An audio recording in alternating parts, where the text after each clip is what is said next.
that are willing to come forward and share their encounter. So let's get to it this evening. David, I want to welcome you to the show. Thank you so much for coming on and sharing your encounter. I know it wasn't the easiest thing in the world to do, but thank you for being here. Yeah, I appreciate you having me on the show. And if you would, kind of start from the beginning.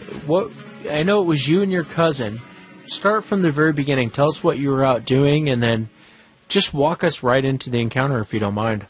Well, me and him, we're going to go out bow hunting, and this was in February. You know, we didn't know too much about hunting out here, and ended up being out of season.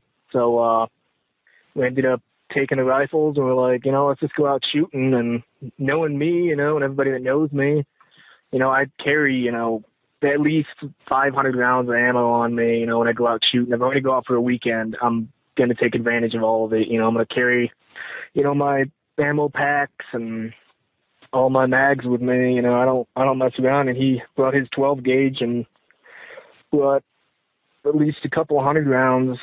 He didn't bring as much as me, but he had brought quite a bit. We headed up from my property about, I would say, 6 miles down this old trail. Took it down and we stopped. Took out some snowmobiles, took them down another trail, went down to this clearing, about a 20 by 30 clearing, and then got out, set up camp, started up a fire. It was cold. This was probably about in the afternoon, about 2:30, 3 o'clock. Started up a fire, got some food in us, started shooting, and about 5 o'clock rolled around, and my cousin's shooting a shotgun at these targets, and I'm sitting there in prone position. I'm shooting an AR-15, and all of a sudden a rock hits him in the back, about the size of a matchbox car. He turns around, looks at the ground, looks around, doesn't say anything. He says, "Hey, are you messing with me?" I'm like, "What am I messing you with? I'm shooting with you." I'm like, "What happened?" And he's like, "Well, somebody's throwing a rock at my back." I'm like, "You're kidding me." And I'm like, it's probably just your imagination. And all of a sudden we start smelling something real, like, bad, like garbage. Somebody rolled around in garbage and, threw it all over the campsite. It just smelled horrible. And I'm thinking, it's probably a bear. Let's go check it out and see what it is. Maybe we can get a couple pictures of a bear or, maybe some animals out there. So we head into the wooded areas, real foresty, pretty cold. And took us about 20 minutes to get in. Started rolling around 6:30. About that time, it was getting pretty dark. And we both turned on our lights on our guns, started moving in. And all of a sudden, we just standing there and still smelling it. And I'm hearing this, like, roaring sound to my left. And I'm like, "What is that?" I'm like, mountain lion don't sound like that. And he's like, "I don't know what it is." So we're looking. All of a sudden, I take my rifle. I go into scope in about 70 yards down. And there it is, 7 foot. Looked almost like somebody wearing a ghillie suit with a mopped head. And I'm looking up, going up the feet, and he's sitting in a little bit of a clearing with some trees around him, but you can still see him clear as day. He's a little bit of forest around him, but wasn't much. He's kind of standing on a little bit of a slope. I went up this hill, and I look at the face, and my eyes just gleamed at it. It had the face of like a Planet of the Apes, and nose was all pushed in. The eyes were beating on me. Teeth is flashing his teeth, and it looked pissed. It looked like it was not fucking around. Excuse my language. I'm sorry. But I looked down at its hands, and its hands were twitching. It looked pissed. It looked like it wanted to fight.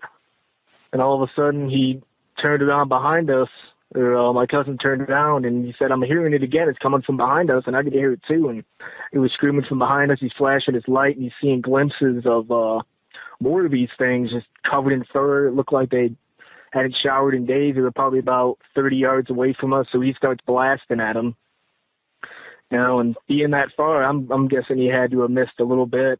seeing that, he was blasting in all directions, freaking out, screaming like, we need to get out of here. And we switch weapons. He looks at it and he's like, we definitely need to get out of here. This is not a place that we need to be right now. And let me ask you, so what was your opinion of Sasquatch, Bigfoot, this whole topic prior to all of this? Well, I didn't believe, when we would go on hunting trips before, we were out shooting or whatever, he'd bring it up around the campfire and be like, oh, you ever heard of Bigfoot or this and that? And I'm like, I don't believe in that. There's no such thing. That's like the tooth fairy or, Santa Claus, it doesn't exist. And that night, it changed my life forever when I'd seen that thing's face and seen its fingers twitching and the muscles and hairs on it. Can you describe the face? Can you describe what you actually saw? Well, the face looked like movie Planet of the Apes, except the teeth. Teeth were just all, looked like, somebody hadn't brushed their teeth in 2 years, and they were all like, you could see like elongated teeth, real sharp. The eyes just beady, I couldn't tell if they were bloodshot or not. Scope could only see so much. The body itself, it just had to have been 7 foot. This thing, even being on that slope, it was about like, 2/3 of the way up of a couple trees. Was the creature vocalizing at you? It was vocalizing at us with like extreme like volume in its voice. Like it was just growling and screaming. Like it sounded like, it almost sounded like, you ever seen the movie The Poltergeist? You mix that with like a lion roar.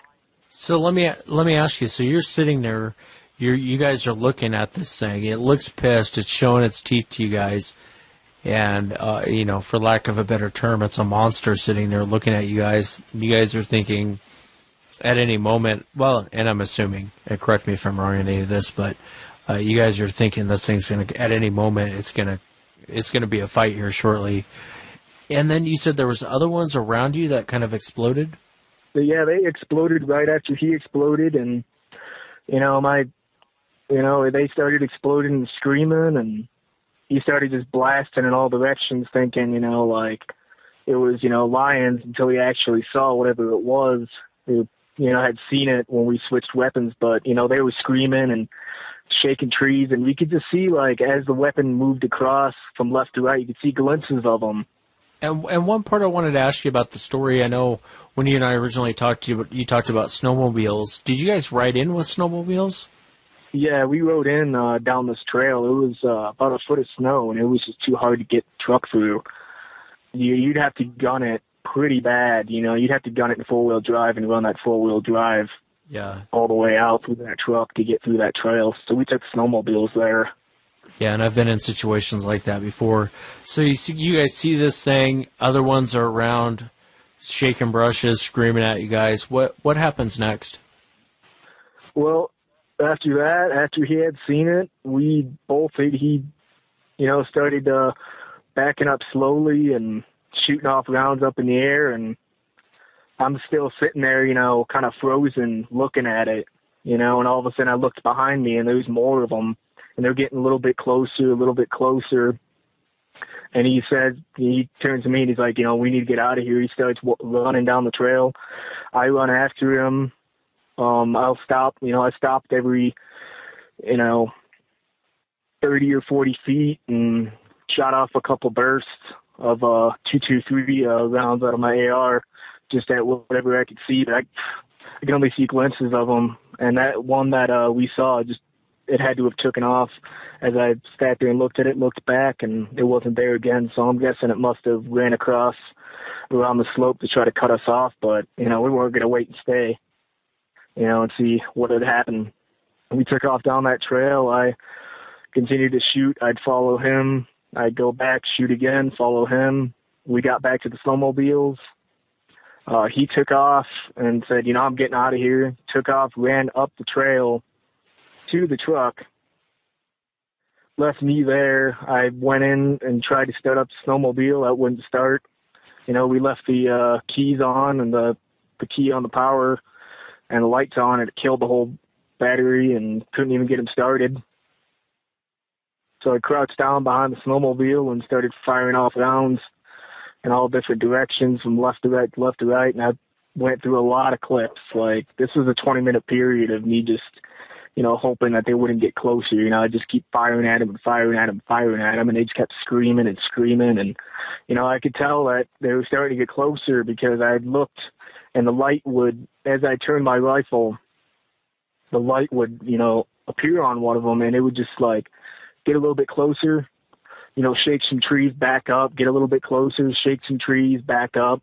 God, I can't even imagine. You must have been terrified sitting there. And, I mean, you're lucky to be alive. I'll be honest with you. You're lucky to be alive, man. Sitting there, your cousin's running up to get the truck, and you're sitting there firing off rounds around the snowmobiles?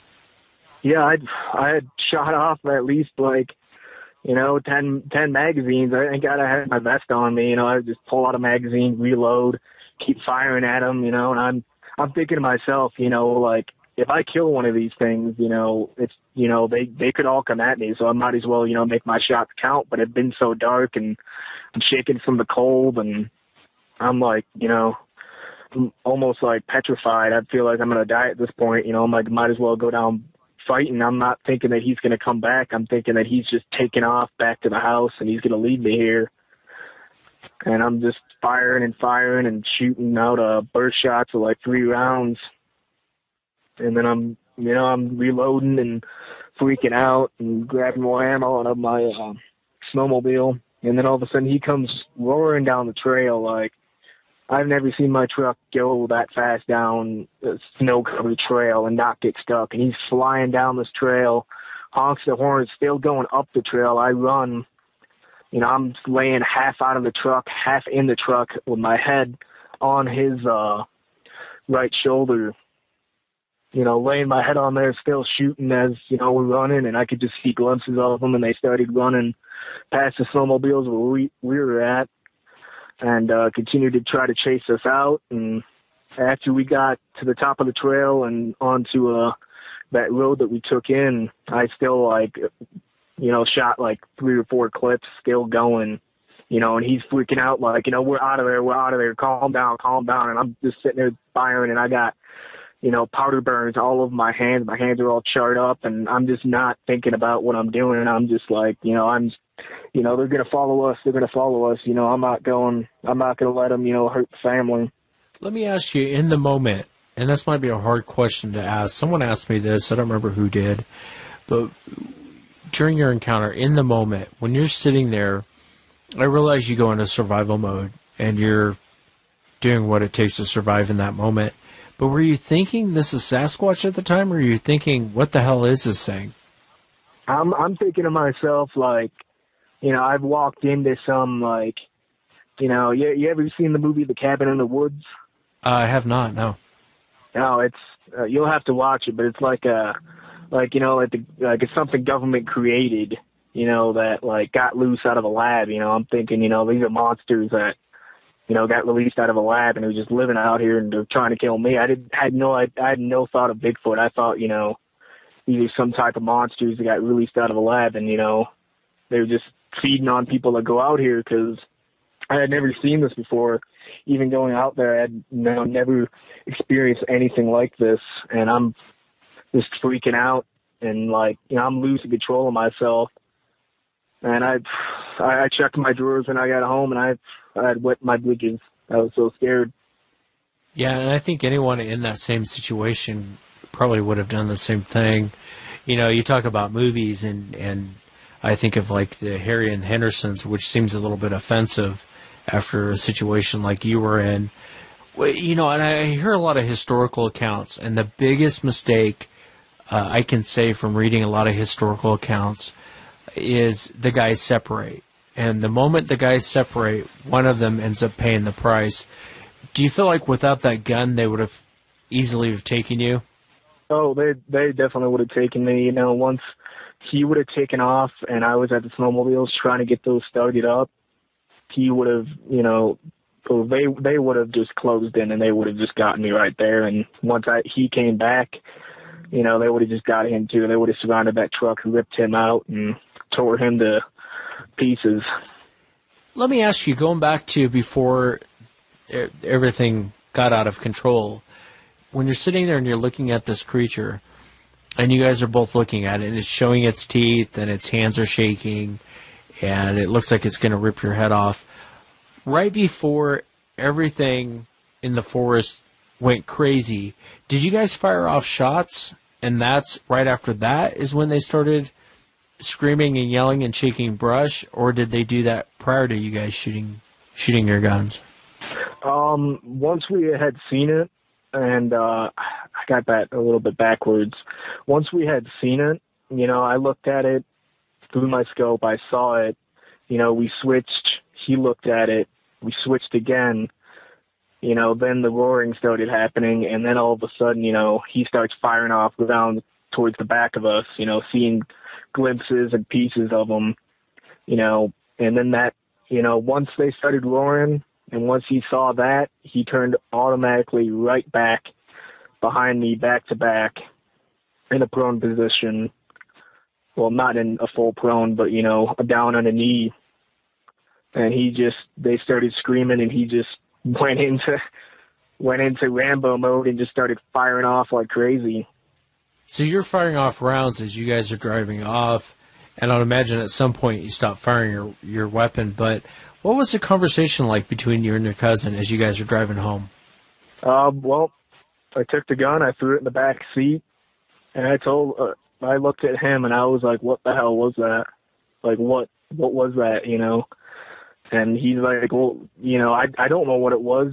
You know, I can't explain any of that, you know? And we sat there and we kind of argued, you know, like, was that our imagination, or did we really see what we just saw? You know, did we just see monsters, you know, running through the forest trying to get at us?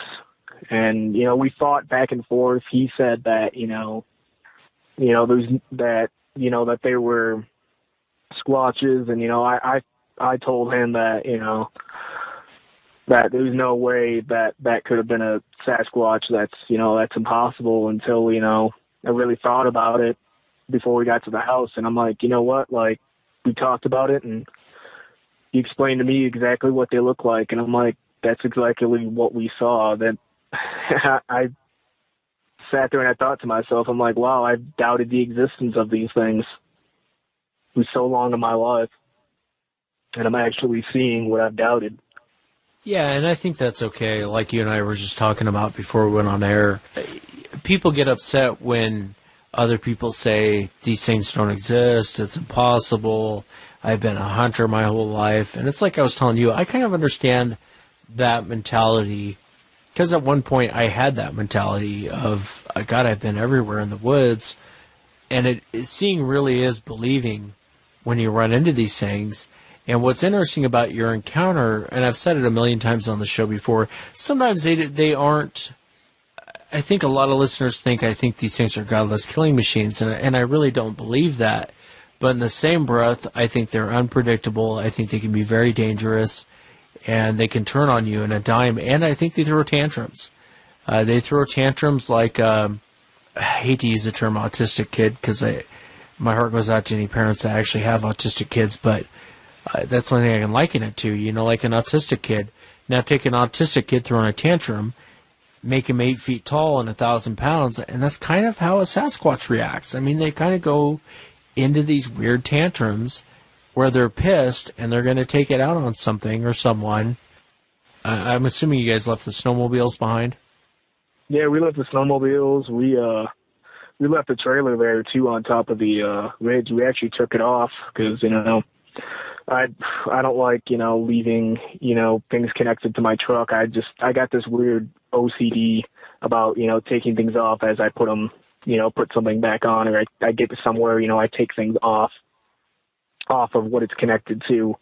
And we left the snowmobile there, you know. He actually, you know, when he ran past, he actually just ditched the snowmobile. It was like, you know what, I'm just going to bolt down right up to the truck. And I'm sitting there, you know, I'm just going to take the snowmobile. I'll pick him up halfway, but, you know, just would not start. We left him there. Did you guys ever go back for him? He did actually.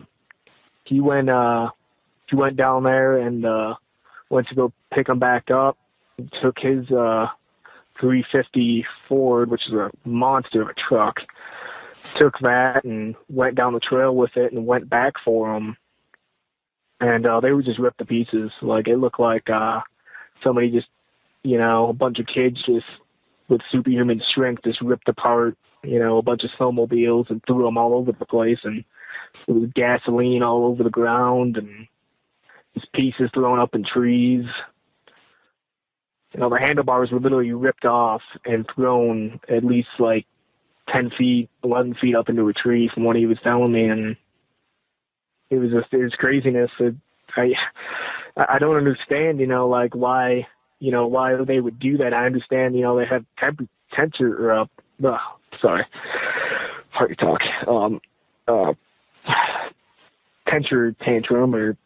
and it's just like, it was like they just wanted to rip these things apart like it was unusable. Like, you would have to get brand new parts. You would have to rebuild these whole things. There's no way you're getting these things out of there. They're just ripped to pieces. The rails were just thrown everywhere. Battery was just ripped out, wires hanging out all over. And it looked like, he told me he looked at the inside of the engine. It looked like something was chewing through the wiring. He had seen teeth marks all across the wiring to the gas lines. And motor was just torn straight out of it and thrown 5 feet. How does your cousin feel about what happened? What does he say? He tells me never to bring it up. He don't want to talk about it. He don't want to think about it. He wants nothing to do with it. He's done and over with the outdoors. He moved to the city. Yeah, and I can't really blame him a whole lot. In these situations, you wonder what really set them off. Did you ever get the impression, as you guys were firing off shots, and the impression I mean is, sometimes when you fire off a shot, you can kind of tell if you hit something. Did you guys ever get the impression that you guys might have hit one of them? I've got the feeling we might have. We set up targets, but he was sitting there and he's sitting there, shooting a 12 gauge one-handed. This guy's like a 300-pound, like 7-foot guy. Well, not 7 foot, like 6'7", 6'8" guy. Shooting off a shotgun, not caring, to even hit the target. I'm sitting there just, doing precise shots and. I've thought about it, and I think he might have hit one. I really do. Or maybe I hit one, but either way, one of us might have hit one, and it might have pissed him off. As you were sitting there, and your cousin left to go get the truck, and you were popping off shots, trying to shoot one of them, do you think you might have hit one, or I guess that's a hard question to ask, but did you get that feeling like you might have hit one?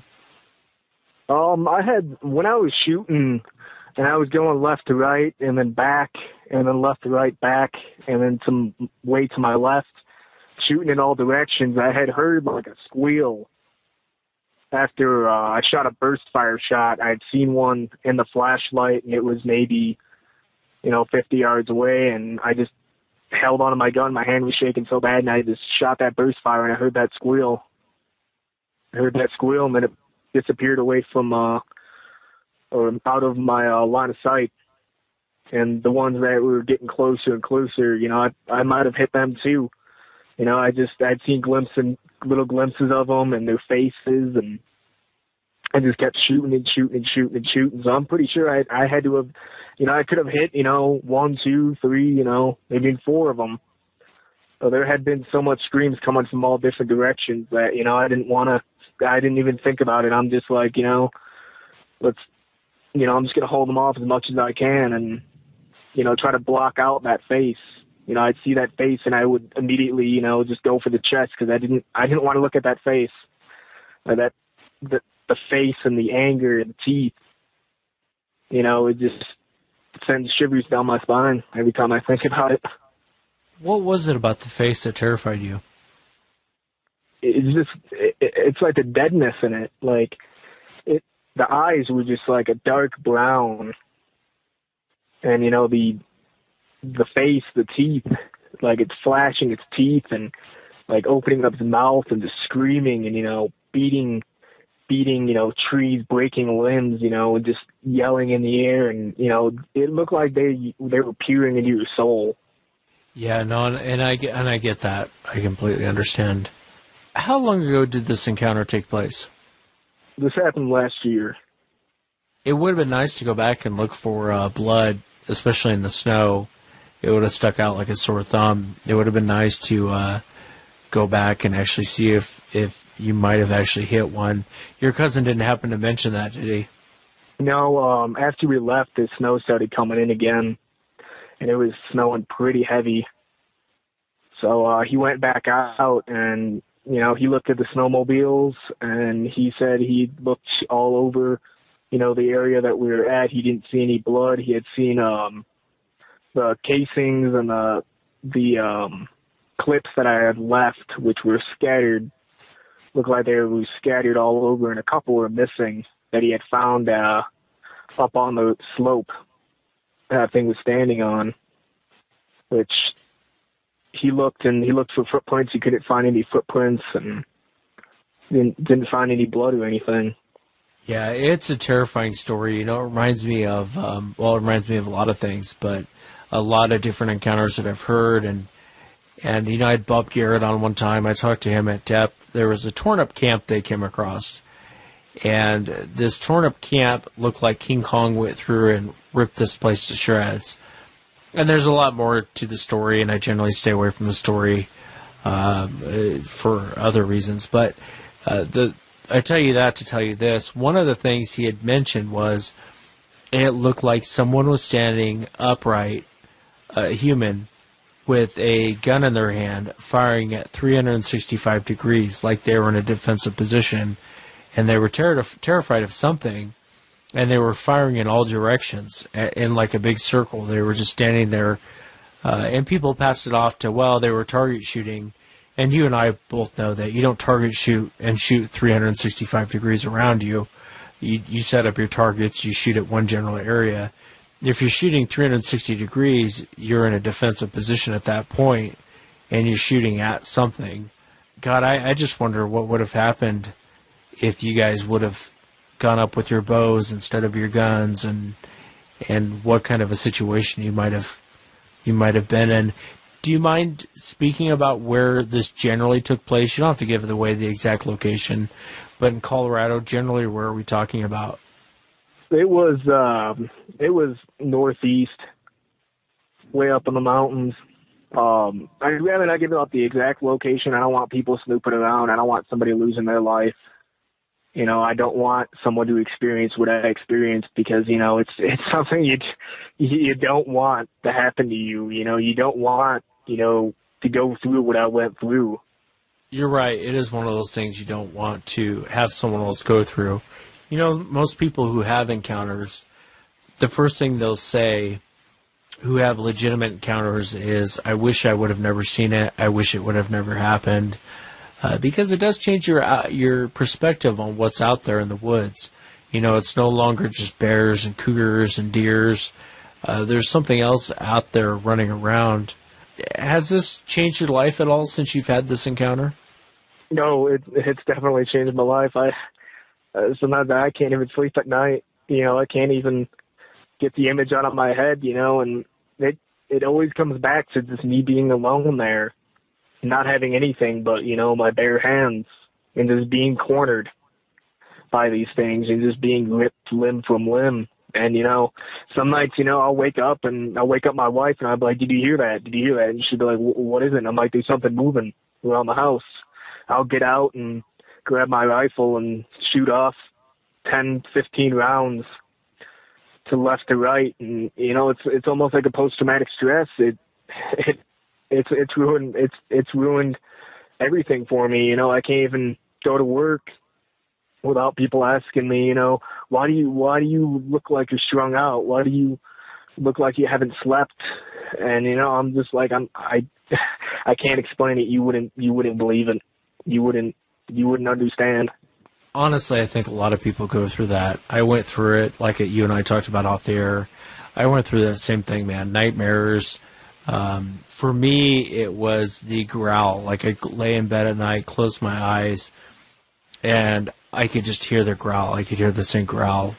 And I've described it, which probably isn't a great description, but I've described it as a very demonic type growl. I mean, something I've never heard before. And I went through the same thing you did, where you have nightmares of it's just you out there and this thing's pinned you in and you can't leave and you feel like the thing's going to get you. And I think for a lot of people who haven't had encounters, maybe have a hard time understanding that. But I really understand exactly what you mean when you say that. It's terrifying, man. I try and warn people all the time. I try and tell people, one of the main things people will say who haven't had encounters is they'll say, God, I'd love to see one. I'd love to be in a position to see one of these things. I really want to see one of these things. And then you talk to people who've actually seen them, and the first thing they say is, I wish I would have never seen it. I wish I would have never experienced it. That's exactly how I feel, that my son comes up to me, sometimes, and he's like, hey, Dad, I want to see one, I want to make friends with them, they want to be our friend. And I'm like, they don't want to be your friend. They want to make you lunch. Like, you don't want to see these things. You don't want to experience it. You don't want anything to do with it. And he's, he'll go to school and do projects about it and talk to his friends about it and be like, oh, my dad did this and this. And, I've had teachers call me, why you having your son telling kids all this and that? Why are you telling your son this and that? You're scaring all the kids. And it hurts. And I'm sorry, I'm about to cry. It hurts. It hurts a lot, and people just, they don't understand it. They really don't. Yeah, my heart goes out to you, man. I mean, and that's it's ruined my marriage. It's ruined my marriage. My wife is just, she doesn't get it. Terrors at night. The screaming. It never goes away. Well, the one thing I can tell you is it gets easier with time. And the biggest thing, I'll tell you one thing. When I very first started doing this show, me and my brother had a very, very aggressive encounter. And you and I talked about that the other day. And it scared me. It really did. It terrified me. And then I got to looking around, talking to other people. There's this impression that people want to have that this is the Harry and the Hendersons, that these are, magical fairies, or they put them in the same categories like unicorns, and that's not reality. What's reality is these things are out there, and the fact of the matter is these things are dangerous. These things are, people listen to this show and they think I just pick out the scary encounters. They think I just pick out the terrifying encounters. And that's not really the case. 99.9% of all of the encounters are terrifying encounters. Flat out scary, terrifying encounters.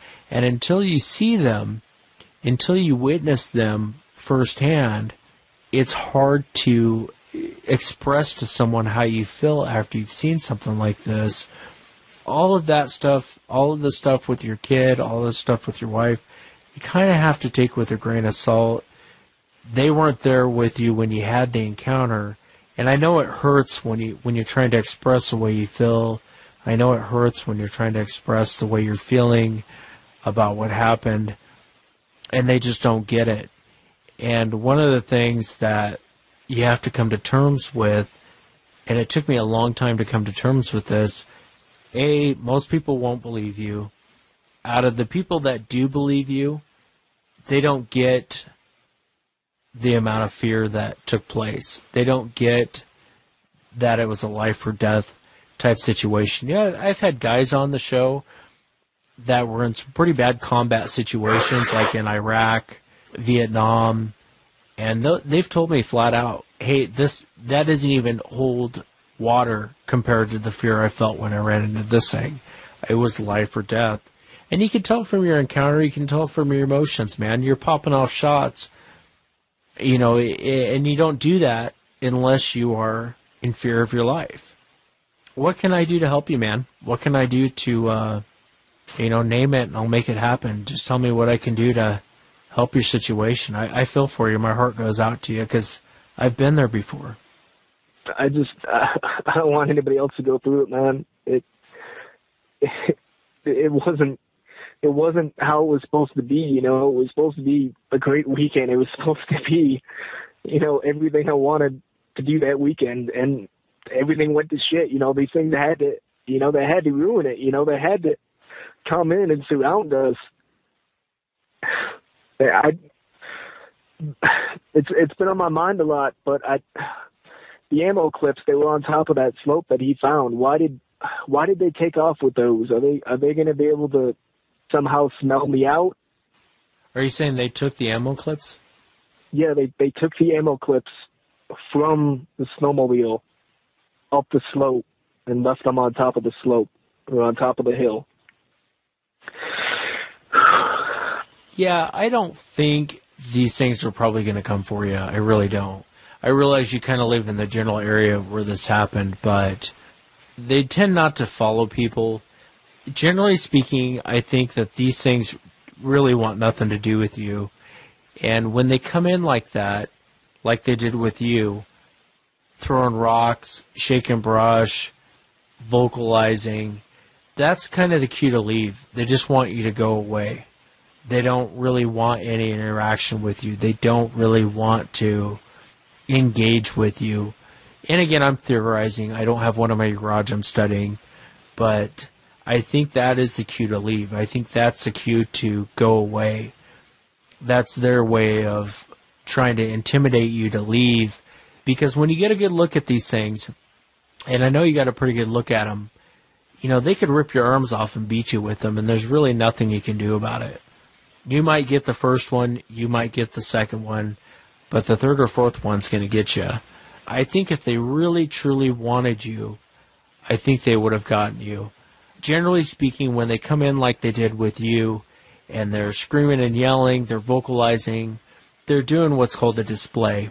Just like you see with gorillas, just like you see with chimps. I think these things do the same thing. They kind of have to work their way up into an attack. They have to work up the courage to attack you. And they're doing all these things because they really don't want to attack you. They just want you to go away. You know, one thing that helped me, to be honest with you, and this is going to sound like crazy talk to you, David, but one of the things that honestly helped me kind of get over the fear, because I went through the same thing, man. I'd break down in tears, and I wasn't sleeping. God, there was like months there for a long period of time where I only slept maybe an hour and a half a night of good sleep, and the rest of the time I was pretty much on high alert. But I had this asshole brother of mine that wanted to constantly go back. He was different from your cousin. He was the type of guy, he wanted to go back. He wanted to see him again. Was he scared? Yeah, he was scared. But he wanted to go back. And so he would always force me to go back up with him to the area of our encounter. And the first couple times, I could have thrown up going up there. I was shaking. I really didn't want to be there. I would have drank, but I was afraid that I would drink and we'd run into one of these things, and then I wouldn't have my alertness, so I wouldn't drink. But we'd go up there, and I was scared as hell, man. I was completely scared as hell going up there. And it took about 5 or 6 times of us going back up there before I started realizing the encounter that we had isn't something you run into every day, isn't something that happens every night. And talking about it actually helps. It actually helped me a lot to talk about it, even though it hurts when people come out and say they don't believe you, or they think you lied about it, or they think, you know, whatever people want to believe. None of that you can control. You can only control how you feel about what happened. It's during the night, man. When I get back to my house in my cabin, it's, you know, every night, you know, I'll take that rifle, I'll put the light out, and I'll circle the house 7, 8, 9 or 10 times, you know, and I'll keep circling around before I, you know, let anybody in the house sleep. Because I'm scared, you know, that they could be out there, you know, they could be waiting. You know, you never know, you know. I'm sorry. No, you're good, man. You're good. I don't think these things have the nutsack to do that, to be honest with you. Generally speaking, I'll tell you what I've learned. And I haven't really talked about this on the show, but I'll tell you what I've learned about these creatures through interviewing. For every interview you actually hear on the air, I've talked to probably 15 people. So that gives you an idea of how many people I've actually spoke to. But one of the things I learned really quick from guys that were in situations like you're in, except for instead of sitting around a snowmobile, they're sitting inside their house dealing with it. Generally speaking, these things want nothing to do with you.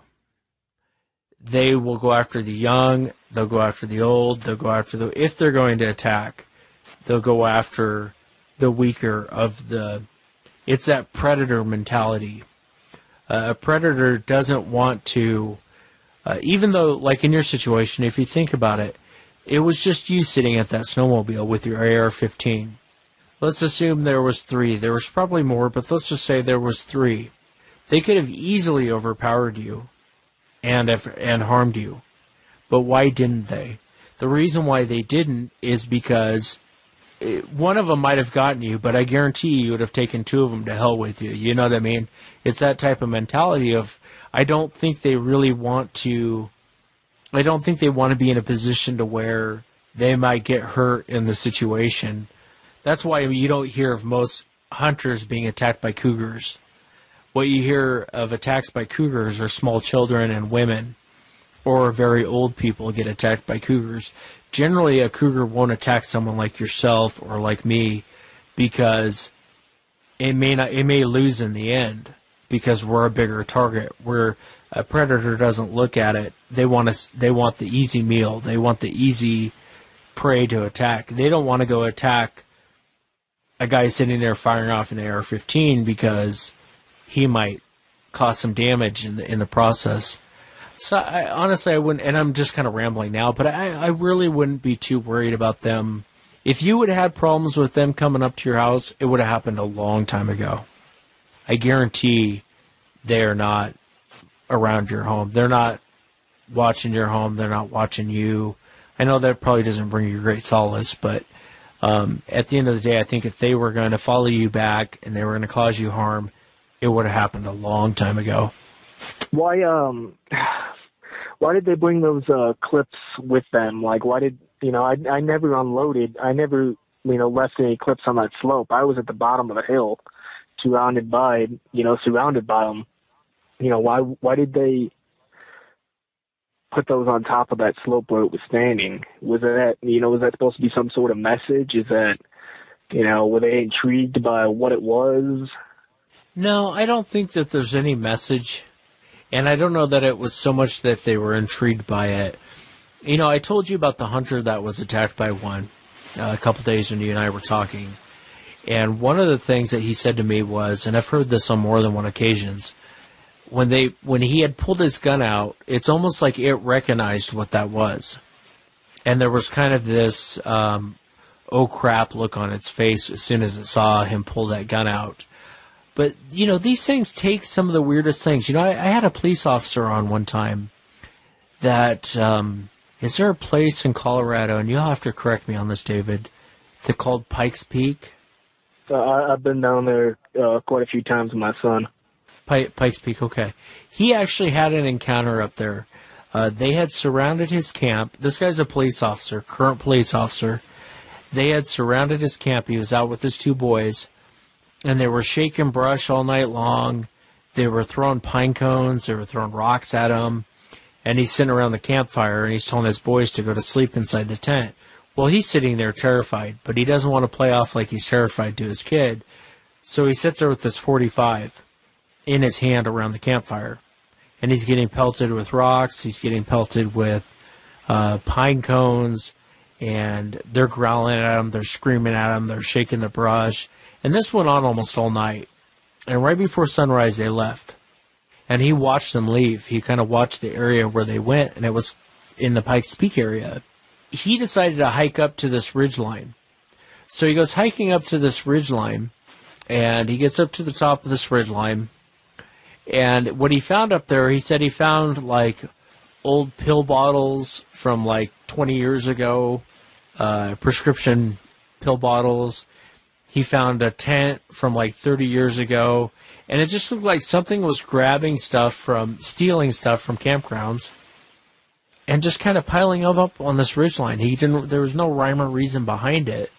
And, I think in your situation, there were just, some of the little ones will pick up stuff, they'll walk off with it, they'll drop it. I don't think there was any message to it, man. I really don't. And if I thought for 1 second that was a message to you, I'd say, get out of Dodge. That was a message to you. But again, you have to think this happened over a year ago. And if they would have followed you back, if there was going to be some sort of retribution, it would have happened.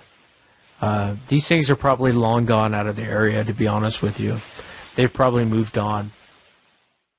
I hope so. I don't want anybody else to go through that.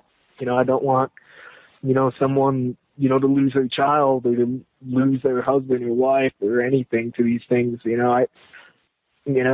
It's something that you don't mess with. You don't. And I honestly, I think that maybe us shooting out there might have disturbed them when they were hunting, or maybe they were trying to get some rest. A lot of things could have happened. They could have been coming in to check you guys out, and as you guys were firing off guns, maybe you hit one by mistake. These things are different from your normal wild animals. A normal wild animal like a cougar or a bear, you fire off an AR-15, man, everything within 2 miles is gone. Deer, all your prey, your predators, they're gone. These things are a little bit different. They'll come in to check things out. I've had situations to where I think you and I talked about the other day. There was a poacher I knew up in Washington State, and he was up towards the area to where my brother and I had our encounter, and he'd go up poaching at night. And I guess I hate to say I don't really have a problem with his poaching.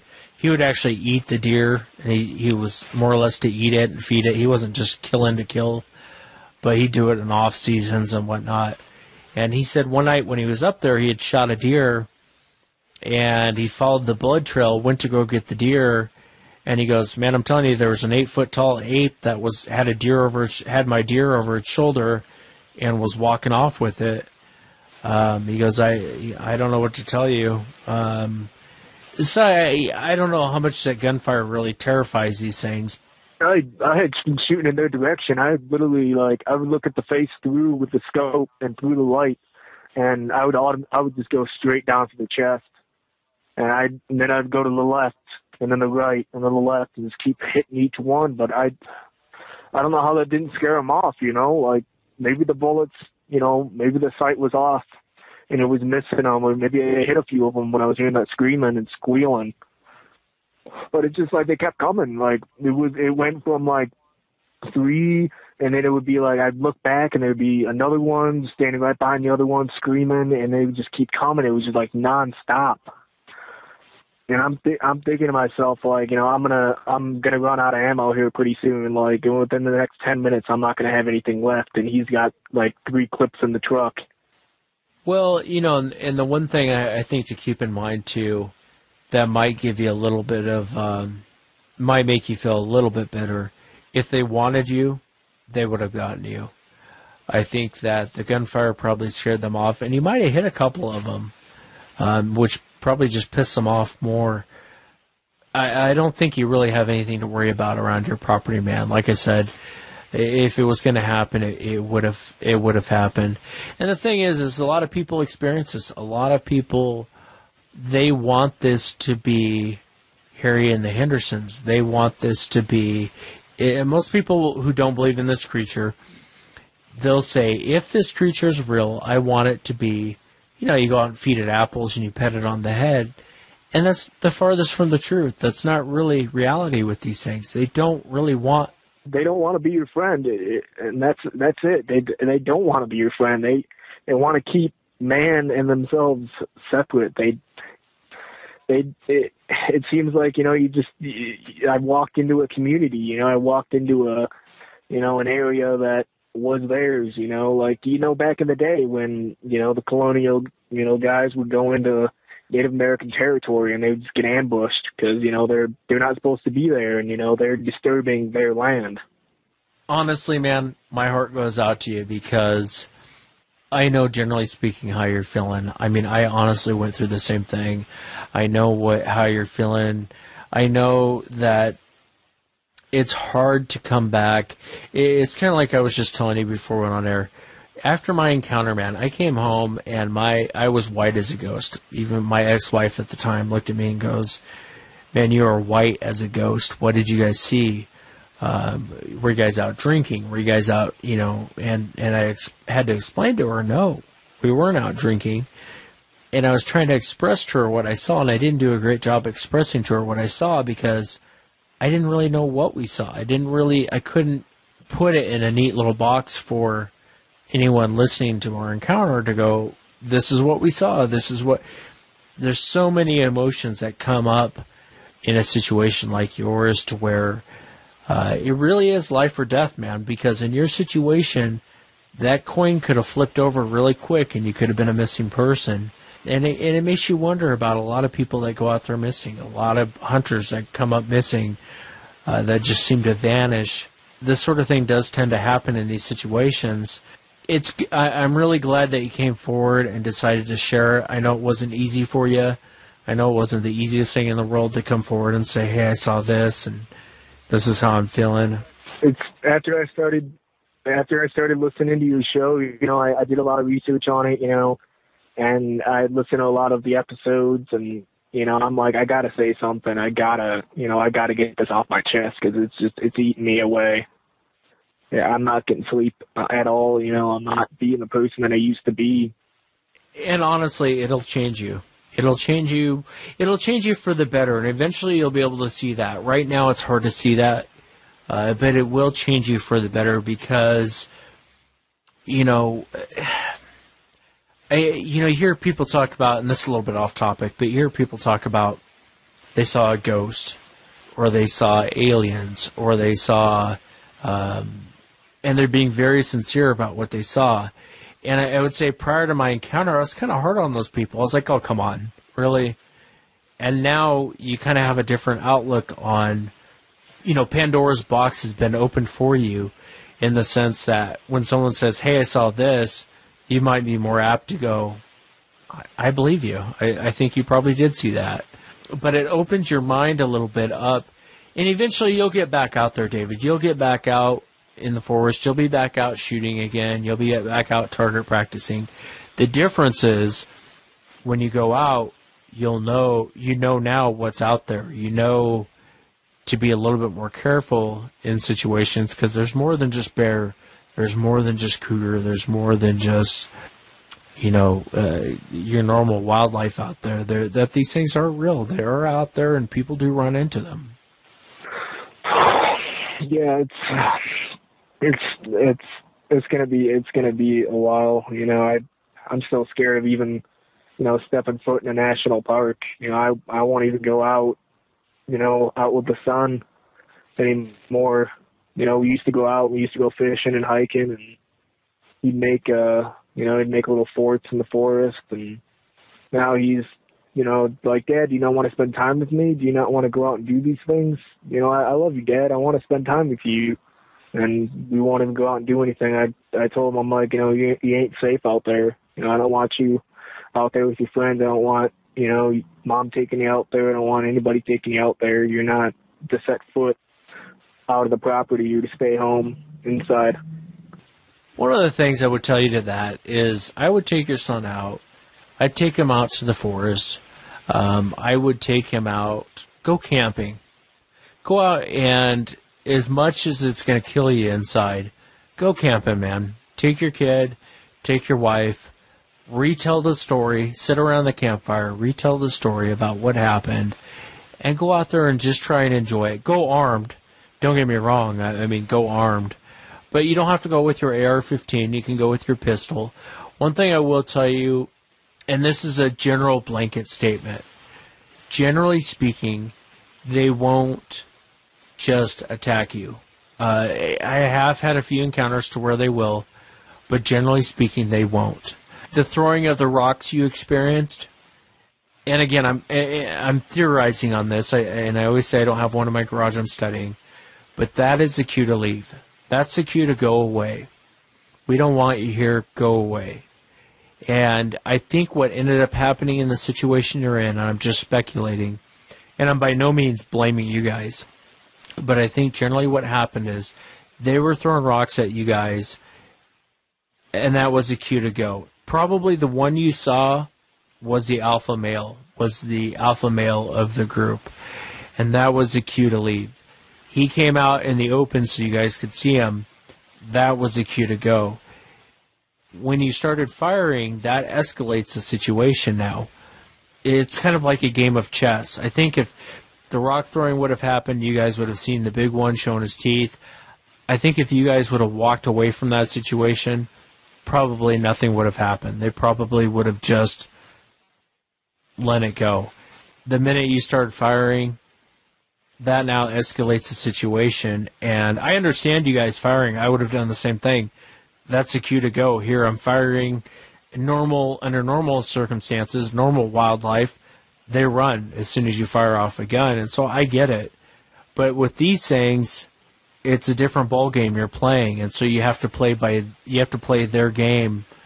And so if you start firing off weapons in that situation, it's now a Mexican standoff, and they're not going to run. So, I mean, I guess I'm saying that to say this. Take your kid out, and if you're having a hard time with taking your son and your wife out, take a buddy out and go out camping and just spend the night out there and try and overcome that fear of being out there. Because if at the end of the day, man, if they're going to get you, they're going to get you. There's things in life you can control, and there's things in life you can't control. And unfortunately, in this situation, this is one of those things that you can't control. I would say just get up, try and get back out there, jump back in the water, go back out camping, take your wife, your son. It helps to talk about it, and there's no shame in breaking down, man. No shame at all in breaking down. Anyone that's been in that situation, I guarantee they would be breaking down. And anyone who says they don't is lying, because that would have scared the hell out of anyone. That would have scared the hell out of me. It's hard to really think about, if I wouldn't have, shot, if I, when I had seen that thing through the scope, I had thought it was a person, and I'm like, I had that split second thought of, should I shoot this guy? When I thought it was a person, I thought, am I going to have to shoot this guy? Is this guy going to, come at me? And then when I saw that face, I'm like, this ain't no person. Like, this is not a human being. And, my son shoots a little 22 in the backyard sometimes, and he's like, oh, Dad, why don't you shoot the big one? Why don't you shoot him? You could take him down. And I'm like, son, if he was a man, I would not be able to live myself to take a human life. But when I got back to that snowmobile, I went berserk, and I was ready to take that thing's life, the human's life, anything that was going to come at me. And, if it was a bunch of kids in a bunch of suits, I would have gladly, went to jail and been like, yep, they came at me, they were harassing me. I had to defend myself. And it's really messed up to say that. It really is messed up to say that, but, No, I don't think so.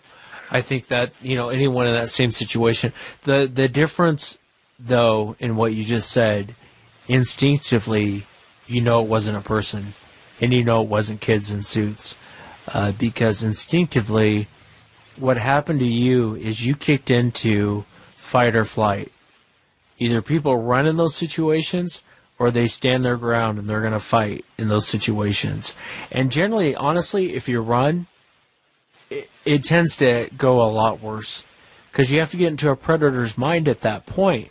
And when you see something running away from you, all of a sudden that becomes prey.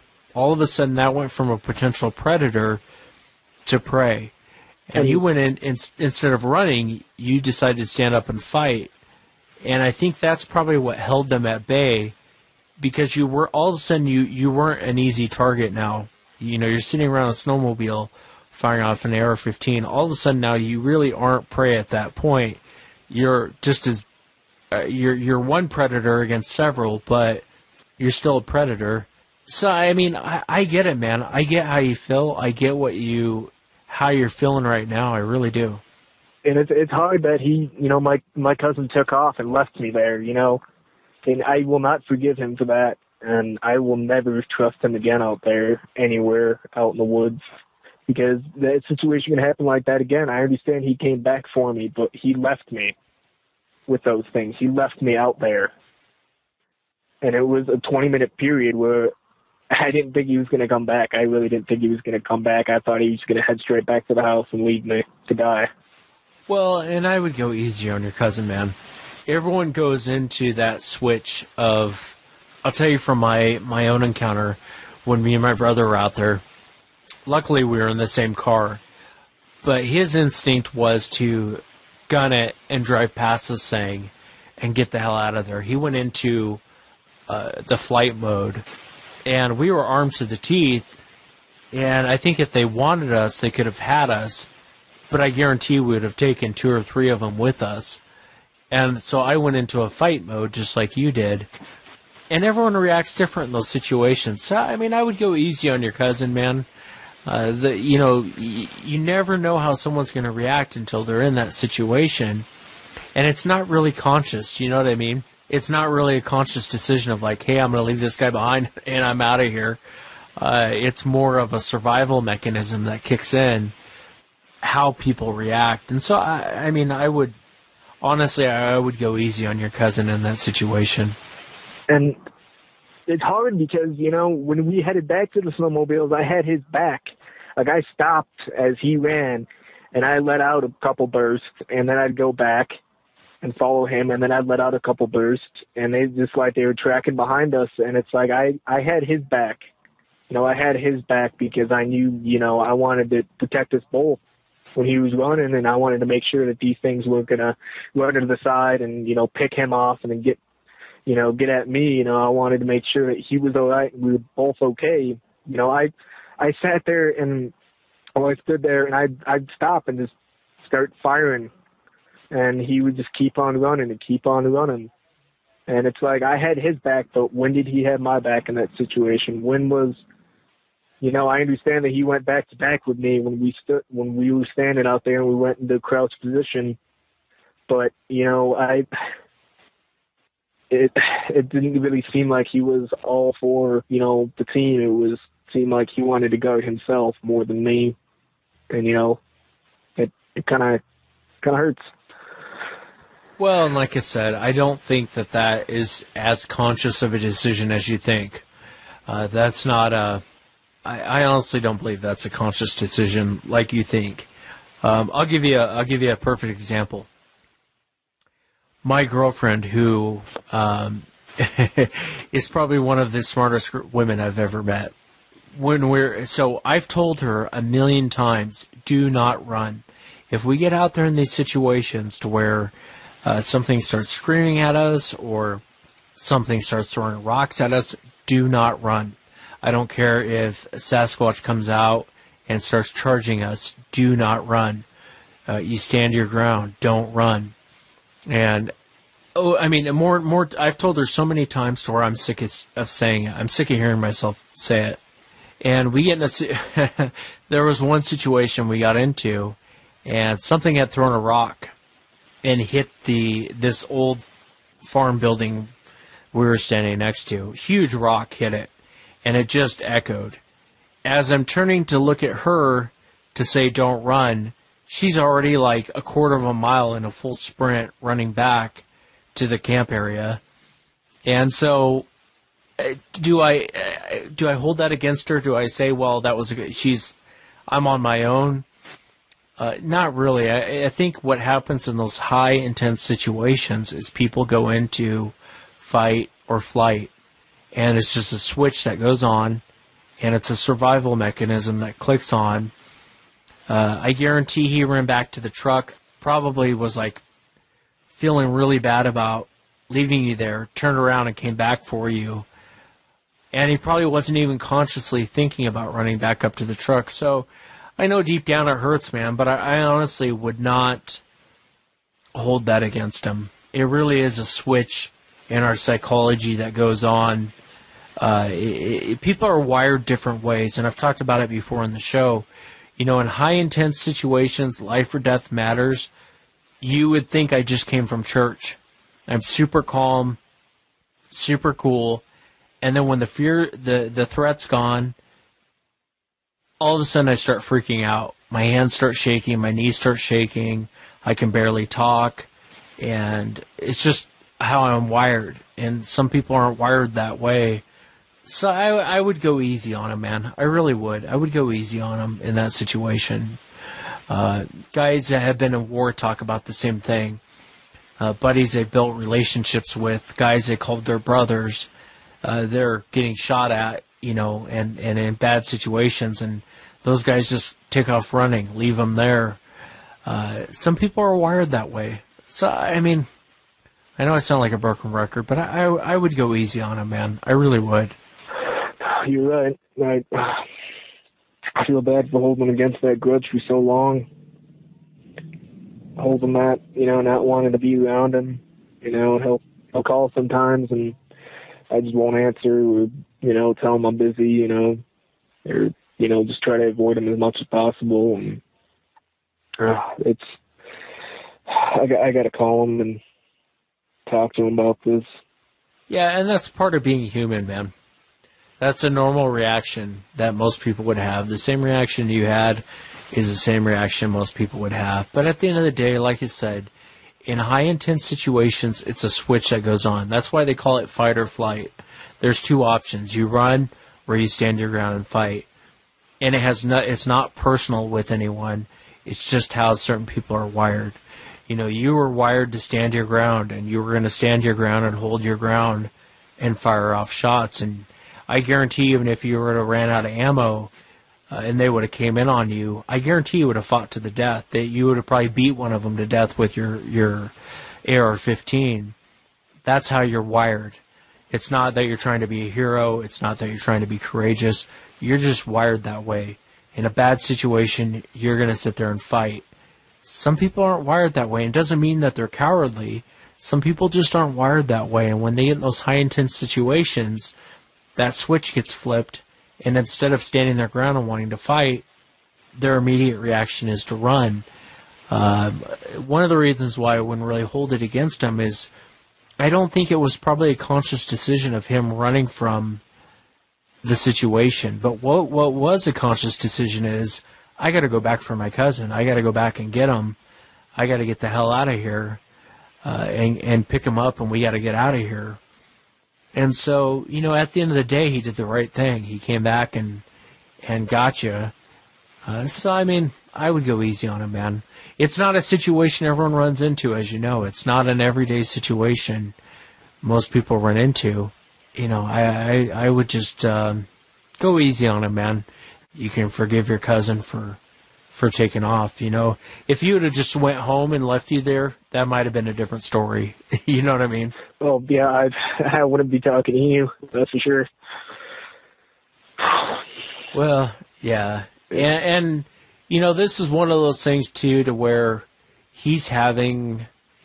I can tell you right now, he's going through a harder time than you are because he refuses to talk about it. And I'm not a psychologist. I don't have any training in this, but I can tell you that's one of the worst things that you can do is not talk about it. You know, there was a lady, I posted it to the blog. I don't know if you saw it or not, David, but she had seen one of these creatures cross the road, and she described it as having breasts and carrying a smaller one. And I think she described it as being kind of chimp-like. And she had seen it cross the road.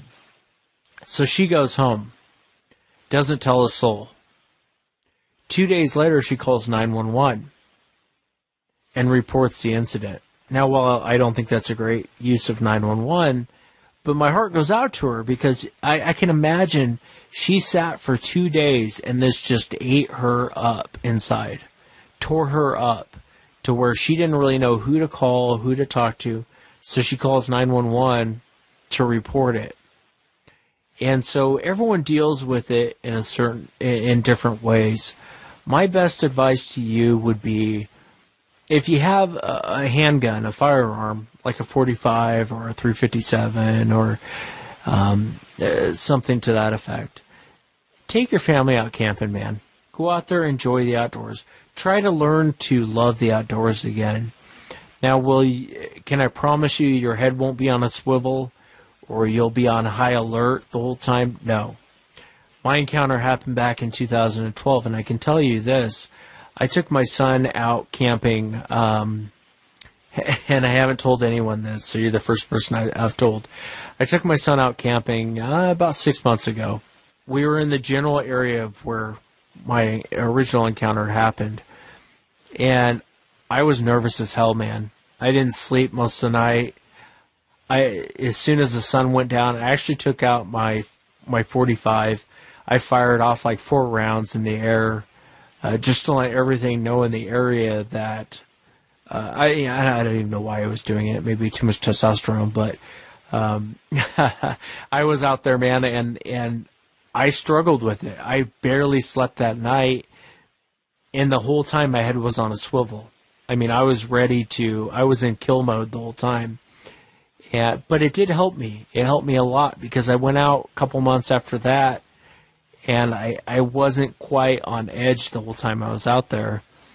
And as me and my son were sitting around the campfire, I was recounting the story of me and his uncle's encounter, what we saw, what we experienced. I think it helped me more than anything else just to kind of get back out and go back out at night and be out in the wilderness and try to learn to love again what you used to love before the encounter. You just have to get back out there, man. You have to get back on the saddle, get back out there, and realize there's things in life you can't control. Something you can only control what you can control. 99% of life you can't control. What's going to happen is what's going to happen, and you can't control it. But you can't. For me, I got tired of living in the fear of what might happen. And what might happen really is like winning the lottery. It's like getting struck by lightning. Your chances of that happening again are slim to none. Your chances of being in the situation you and your cousin were in are slim to none. You probably have a better chance of winning the lottery than being in that position again. So get back out there, man. Get back out. Try to learn to love the outdoors again. As best as you can, the best way you can deal with it. I'll try my best, man. I'll try. I really will. Keep your head up, man. Get back out there. Get back out in the forest. It does help. As much as you don't want to do it, it's kind of like the gym. As much as you don't want to go to the gym, when you get in there, it helps. And that's kind of the same theory as when you go back out in the forest. Get back out there. Get your feet wet. Get back out in the woods. And the first couple times, I won't lie to you and say that it'll be easy, because it probably won't be. But the more you get back out there, the more it'll help you a lot. Trust me. Do you have any more questions for me about the incident? No, that's it, man. I appreciate your time, and I appreciate you sharing the encounter. I really do. I know it wasn't easy for you. And if you need me for anything, or if you need me to do anything for you, or if you ever just want to talk off the air, give me a call, man. You got my cell phone number. Thank you, man. I really appreciate it. It feels good to get it off my chest, and to have people understand. This isn't something that you can disregard until you really experience it. And to disrespect the forest, or to disrespect Mother Nature, she'll come back at you. Yeah, you're absolutely right. And it would have shook anyone up. It would have scared the hell out of me. If that would have happened to me yesterday, even after all the people I've talked to, all the research I've done, my own encounter, it would have shook the hell out of me, man. It would have scared the hell out of me.